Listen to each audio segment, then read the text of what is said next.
texto segundo Crônicas mostra o seguinte, veja o verso 13, eu queria destacar com vocês aqui o verso 13. O verso 13 diz assim, o Senhor falando, com Salomão e todo o povo de Israel, o Senhor dizendo, se eu cerrar os céus, de modo que não haja chuva, de modo que não haja, quem é que faz parar de chover? Nosso Deus Todo-Poderoso. Ele é o Senhor dos céus e da terra. E ele sempre que qualquer catástrofe acontece, com a permissão divina, porque houve a permissão de Deus, ele o faz sempre com um propósito. Quando ele permite o resultado da nossa semeadura, que infelizmente o mundo está em convulsão e violência e corrupção, não porque foi Deus que fez as pessoas corruptas, mas porque o homem, o ser humano, escolheu o caminho da corrupção e semeia isto. E o resultado é que ele colhe os frutos da sua desobediência e corrupção, miséria, mentira e desmando. Então, o Senhor está dizendo, se eu cerrar os céus, Deus realmente impede para que este povo se arrependa, repense a sua relação com o Criador, repense sua relação com o Criador, repense sua relação com o seu semelhante, com as pessoas ao seu redor. E então diz a Escritura, se eu cerrar os céus, de modo que não haja chuva, se eu ordenar aos gafanhotos que consumam a terra, que não haja colheita, como tem acontecido já na nossa nação e em outras nações da terra, que não haja fruto na terra produzindo alimento para o povo. Se eu liberar, portanto, os gafanhotos que consumam a terra, ou se enviar a peste entre o meu povo, Deus está dizendo, se eu permitir todas estas misérias que se manifestem entre o meu povo, se eu permitir que eles colham o resultado de uma geração que não ama a Deus, que não serve a Deus, uma geração que afastou-se dos princípios fundamentais do seu Criador, de uma geração que violenta os princípios da moralidade, os princípios da ética, os princípios dos relacionamentos sociais, interpessoais, que viola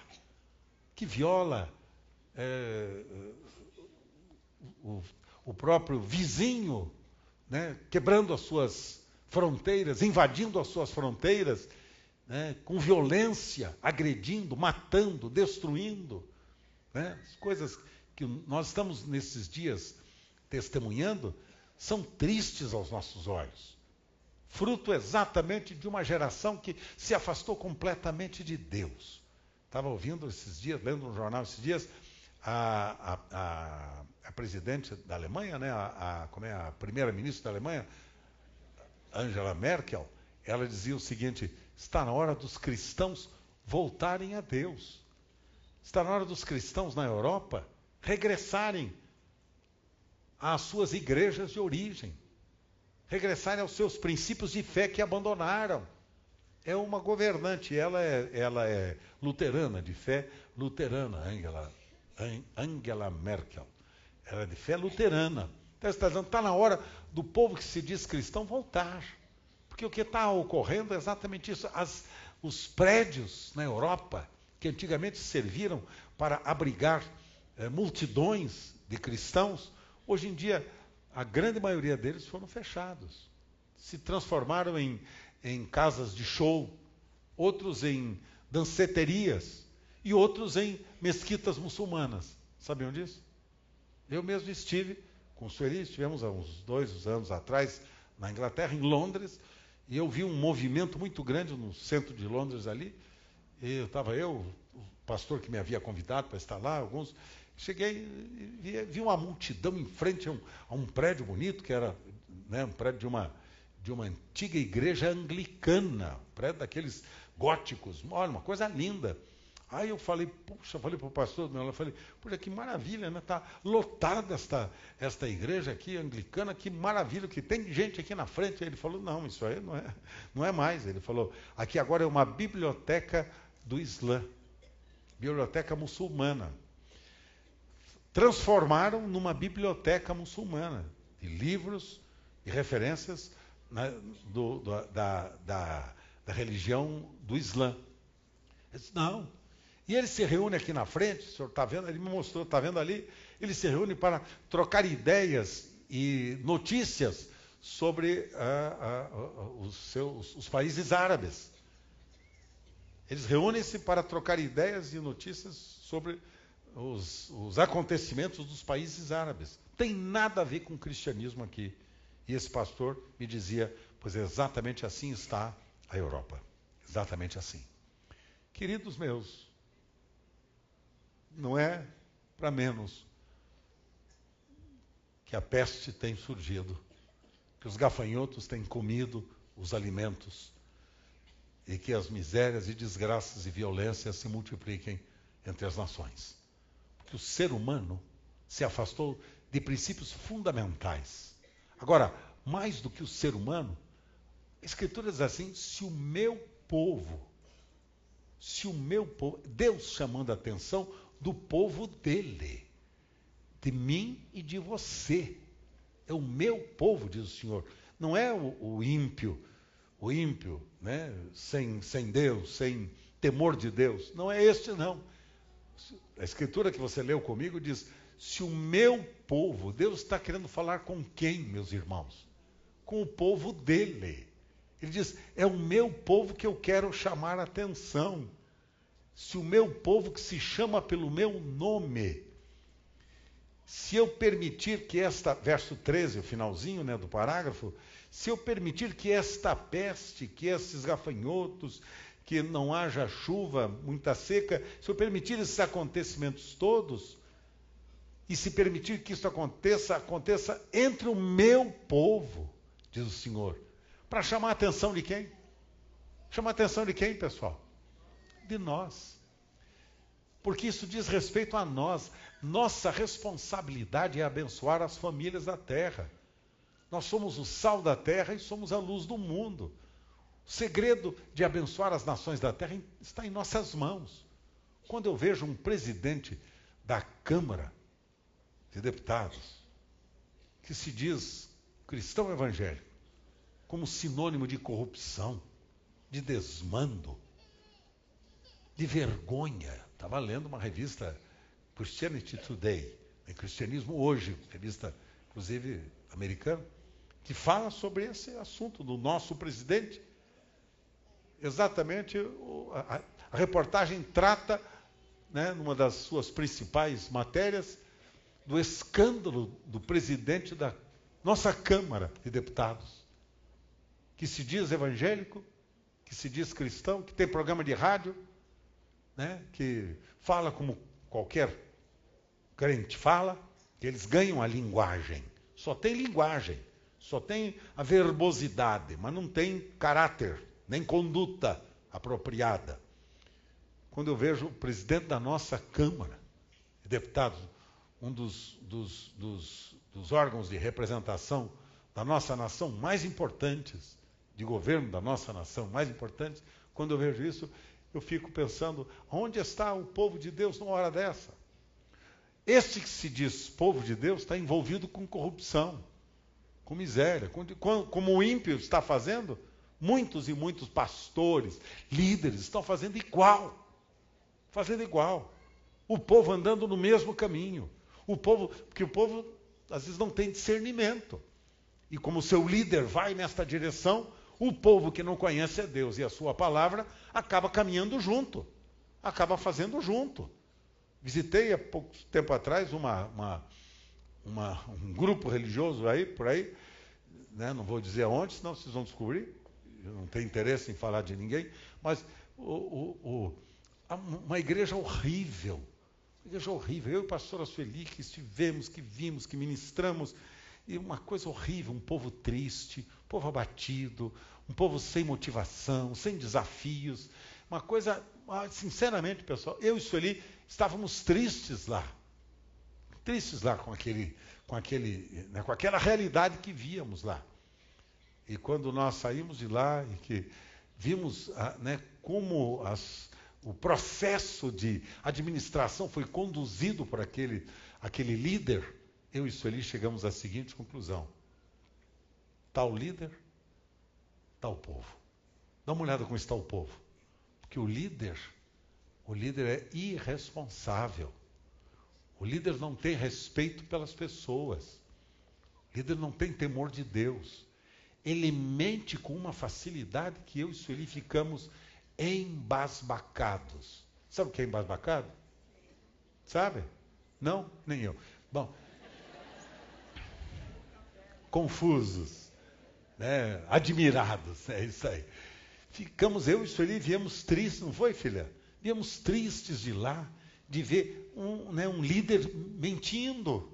Meu Deus do céu, meu irmão querido, que coisa nojenta. Imagina o pastor de vocês mentindo para vocês. O que vocês acham da ideia? Vocês iam começar a mentir também. Fala, se o cabo é mentiroso, por que eu vou ser verdadeiro? Se o meu líder, pastor, é mentiroso, safado, por que eu vou ser honesto e correto? Não. Entendeu? Tá? Então, filho, a gente veio triste, eu e Sueli, viemos de lá abatidos, tristes, pensando, meu Deus, que coisa horrível. Né? E são líderes assim na nossa nação. Gente que se diz cristã, gente que lidera o povo, gente que tem a responsabilidade de cuidar dos destinos de uma nação ou de uma igreja. Então, deixa eu dizer para vocês, com a Escritura, que tem motivado o meu coração nesses dias a orar e a buscar a Deus, sabe, queridos? Esse texto tem me produzido, né, um mover no meu coração, né, para buscar a Deus, para conhecê-lo de fato, e para eu me tornar resposta. Eu quero ser resposta de Deus. Quando eu recebi esse título de cidadão londrinense, agora na semana passada, em Londrina, e aquela Câmara de Vereadores lá de Londrina lotada, tanta gente, fiquei pensando, meu Deus, obrigado, Senhor. Obrigado por eu ter podido passar por este lugar com um bom nome, com uma boa honra, como referência. As pessoas que vinham dizer para mim, obrigado porque eu conhecia Cristo através da sua vida. Programa de televisão, quando o senhor falava pelas madrugadas, eu fui alcançado. Programa de rádio que eu tinha lá em Londrina, ao meio-dia, quando o senhor falava nas rádios, eu fui alcançado. Então, pessoas que vieram de todos os lados para me abraçar e agradecer por aquilo que haviam alcançado através da minha vida. E eu pensei, obrigado, Senhor, porque eu pude ser resposta para esta cidade, resposta para esta nação. Agora, só eu? Não é possível. Todos nós, porque cada um tem a sua parte correspondente. Vocês que fazem parte do rebanho da Comunidade da Graça, por favor, unam-se ao meu coração. Unam-se ao coração dos meus pastores e líderes. Unam-se a nós nesse mesmo propósito, mesmo desafio. O ano que vem eu quero um trabalho mais intenso com os homens dessa comunidade. Falei isso aqui ontem à noite. Com os homens dessa comunidade. Que se a gente formar homens fortes, homens de honra, nossa comunidade vai abençoar muito as famílias da terra. Porque quando a gente vê as mulheres assumindo responsabilidades, as mulheres assumindo até o lugar do homem, porque os homens são omissos, mas as mulheres fazendo realmente um trabalho fundamental. As mulheres da Comunidade da Graça estão de parabéns. Quero dizer, estão de parabéns. Na pessoa da pastora Sueli, quero homenagear aqui as mulheres da Comunidade da Graça, não só da sede, mas no Brasil, que é um mover novo no Brasil, que as mulheres da Comunidade da Graça estão trabalhando, né, por ele. E vejo as mulheres lá do Nordeste, das nossas comunidades lá do Nordeste, do Sul, né, do Sudeste, aqui mesmo, onde nós estamos, né, em São Paulo, na nossa cidade, as mulheres se movimentando, o trabalho multiplicando. Eu quero cumprimentar as mulheres. As mulheres ficam com a mão bem firme. Não se movimentem agora as mulheres, só os homens. Parabéns!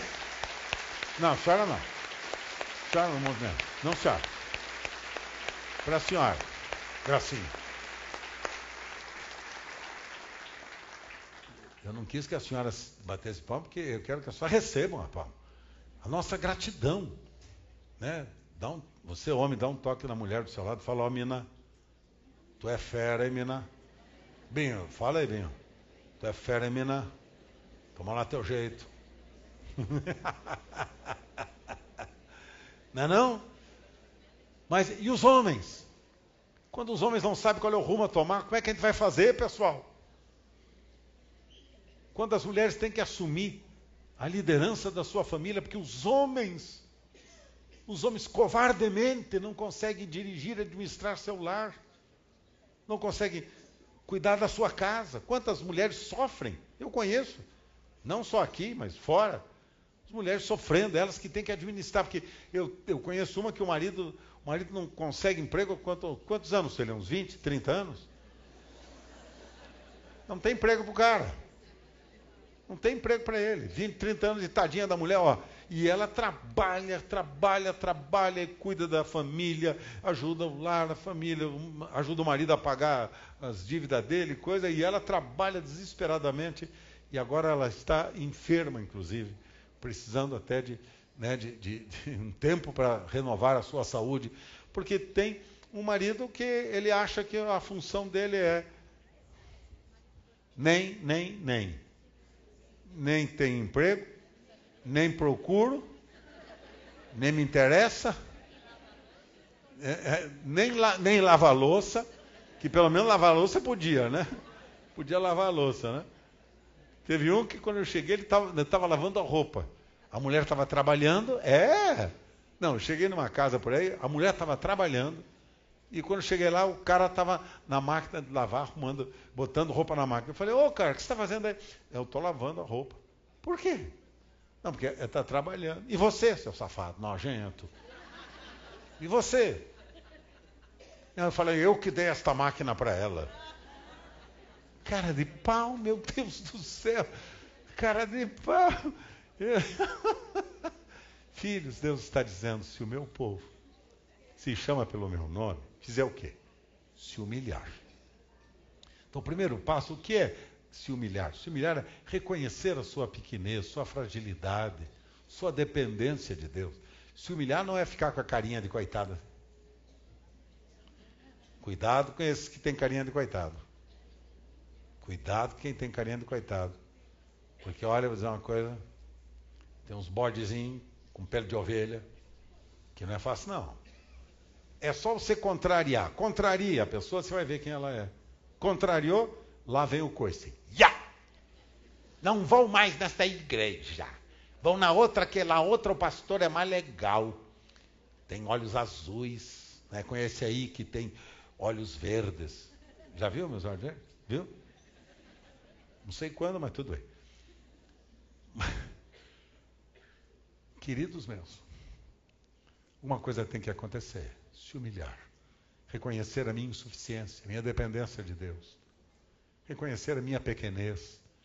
Reconhecer como eu sou insignificante e sozinho não consigo nada. Se humilhar. Isto é ser humilde. Reconhecer que eu não tenho capacidade, que a capacidade vem do Senhor. Aliado com o reconhecimento dos meus pecados. Tristeza profunda pelos pecados. Miserável homem que sou. Quem me livrará do corpo desta morte, dizia Paulo. Reconhecia a sua própria limitação. Dizia ele, porque dos pecadores eu sou o principal, dizia Paulo. Ele reconhecia ser o principal dos pecadores. Isto é ser humilde. Reconheço que não posso. Reconheço que não consigo sozinho. Reconheço que eu sou um miserável pecador. E enquanto não conhecer a graça de Deus e ela não me transformar num santo, eu continuo escravizado pelo pecado, sem a capacidade de viver uma vida para Deus. Se o meu povo se humilhar. Se o meu povo orar. Orar clamando por misericórdia. Orar rogando que a bondade e a graça de Deus nos alcance de maneira significativa e nos transforme. Clama a mim, diz o Senhor, e responder-te-ei e anunciar-te-ei coisas grandes e seguras que ainda tu não sabes. Jeremias 33, 3. Clama a mim. É o povo que clama a mim. vai ter da parte do Senhor o anúncio das coisas grandes e seguras que nós não sabemos. E então este povo buscar a minha face. Buscar a minha face. Isso quer dizer separar tempo para conhecer a Deus. Buscar a face aqui não é ficar gritando. Aquelas orações pentecostais que as pessoas confundem, né? Confundem de grito. Pensa que a oração tem que ser com bastante grito. Quanto mais grito, mais Deus ouve. Tá, tudo bem, quer gritar, grita. Só que cuida da sua garganta, que pode estragar a garganta. Não tem problema gritar. O problema não é gritar. Dizia já, Rui Barbosa dizia o seguinte: grite, porque você não tem argumentos. Quem não tem argumento, tem que ter grito, tem que ter escândalo. Quem não tem argumento para convencer as pessoas, intelectualmente falando, tem que gritar muito. Por isso você vê muita gente gritando. Pede para orar, o cara grita feito louco. Não sabe o que está dizendo. Então pensa que, por gritar, aí tem poder. Quanto mais grita, mais poder. Ah, o fogo desce onde eu grito. Não sei qual fogo, não. Deve ser o fogo da paixão, deve ser o fogo, sei lá o que fogo é. Mas enfim, se esse povo que se chama pelo meu nome, se humilhar e orar, e então buscar a minha face, separar tempo para Deus, para a palavra. Por isso que eu estou colocando nas mãos de vocês esse livreto, para você estudar a palavra, você ler a palavra uma vez por ano, no mínimo uma vez por ano. Vamos ler juntos, pessoal. E então, diz o Senhor, e se esse povo agora é fatal, se converter dos seus maus caminhos. Se converter,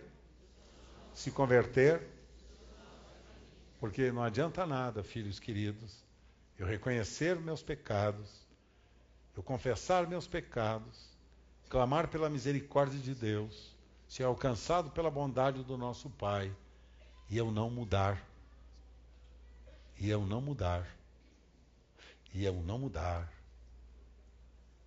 de caminho. Se converter dos seus maus caminhos. Isso significa arrependimento sincero e abandono sincero dos nossos pecados. Abandonar seus maus caminhos. Deus não vai fazer nada enquanto nós não abandonarmos os nossos caminhos antigos e perversos. Deus não vai realizar nenhum milagre enquanto não encontrar no nosso coração o verdadeiro coração humilde, quebrantado, que ama Deus, que quer viver uma vida com Deus transparente, sincera, eficiente.